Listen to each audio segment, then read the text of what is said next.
Magandang hapon sa inyo guys. Isa sa pinakapaborito ng mga kalalakihan ang pagkain ng tahong. Tahong ni Carla. No. Saro sa mga padihong kurigdi sa tabako, tagapawa, ang paborito niyang tahong sa San Roque. Ernesto Arabi Jr. Pawa, Tabaco City.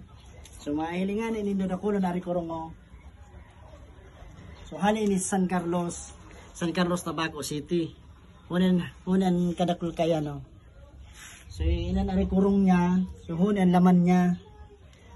Mayroong pantera yan oh. Yan. Tahong.